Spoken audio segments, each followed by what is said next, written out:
Pour nous, ça a toujours été un mauvais projet pour toutes les raisons que vous pouvez imaginer. On n'est pas contre le transport en commun, mais on est contre le projet de tramway clairement, et ça depuis le jour 1. On se questionne sur les motivations qui poussent le gouvernement aujourd'hui à commencer à chercher des poux au projet. On ne comprend pas exactement la position gouvernementale, on ne sait pas où ils s'en vont avec ça. Et c'est pour ça qu'aujourd'hui, ce qu'on réclame, c'est rien de moins qu'un moratoire dès maintenant pour mettre fin à ce projet en attendant que les électeurs puissent se prononcer. Ce qu'on réclame aujourd'hui, c'est d'attendre après le 3 octobre avant d'adopter quelques décrets que ce soit en matière de tramway.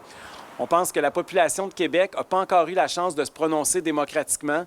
Vous savez comme moi qu'initialement, le maire Labombe a été élu contre le tramway, alors que c'était Mme Guérette, qui était dans ce quartier-ci en passant, qui faisait campagne en faveur du tramway puis qui a été battue. La dernière élection municipale, on avait la dauphine de M. Labombe qui, elle aussi, a été battue.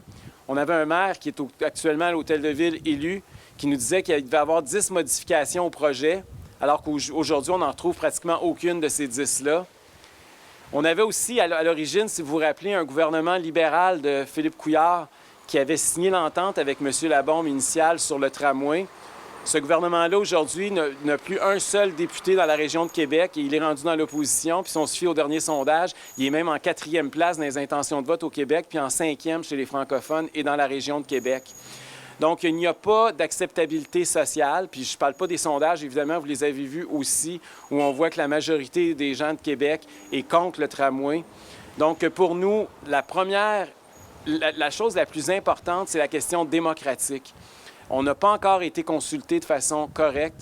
Il n'y a pas d'acceptabilité sociale. C'est le plus important investissement de l'histoire de la Ville de Québec et on ne peut pas le faire contre celles et ceux qui vont le payer. Donc, notre message aujourd'hui au gouvernement, il est clair. On veut qu'il attende après le 3 octobre. On veut que les électeurs décident.